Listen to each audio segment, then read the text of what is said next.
12 তারিখ সকাল 9টা থেকে নদিয়ার পলাশী থেকে আমাদের বাবরি যাত্রা শুরু হবে। 100টা 4 হুইলার গাড়ি নিয়ে, প্রত্যেকটা গাড়িতে 5 জন করে প্যাসেঞ্জার থাকবে, 1 জন করে ড্রাইভার। তো এই 600 জনের যে যাত্রা, বাবরি যাত্রা, সেটা পলাশী থেকে শুরু হবে ঠিক 12 তারিখ সকাল 9টায়। আমরা যেখানে যেখানে জনবসতি থাকবে, দোকান থাকবে, মার্কেট থাকবে, টাউনশিপ থাকবে, সেসব জায়গায় হাঁটব বাবরি যাত্রাতে।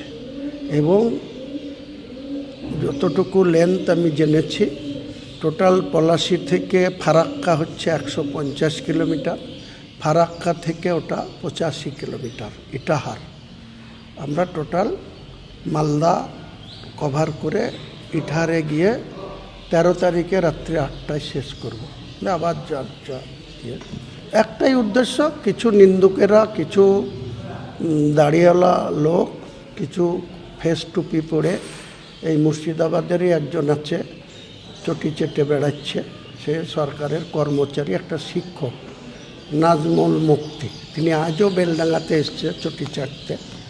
চটি চাটাদের কথা শুনে তিনারা অনেক অপপ্রচার, অনেক অপব্যাখ্যা, অনেক অপচেষ্টা করেছিল বাবরি মসজিদ যাতে না হয়। তো আল্লাহ যার সহায় হয় তাকে কেউ রুখতে পারে না। কথায় আছে, রাখে আল্লাহ মারে কে, আর মারে আল্লাহ তা রুখে কে।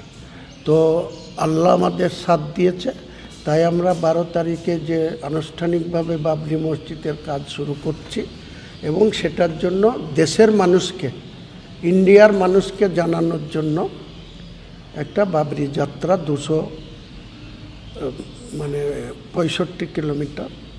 মনমোহিনী হেলথ কেয়ার, স্বাস্থ্য সেবায় অটুট শ্রেষ্ঠত্বের শিরোপা। জেলায় প্রথম robotic knee replacement, cardiology with cath lab, neurosurgery, specialised trauma unit থেকে স্পাইন ট্রেন, একগুচ্ছ পরিষেবায় নিয়োজিত। Manmohini health care, quality care with personal touch, Berhampore শিল্প তালুক।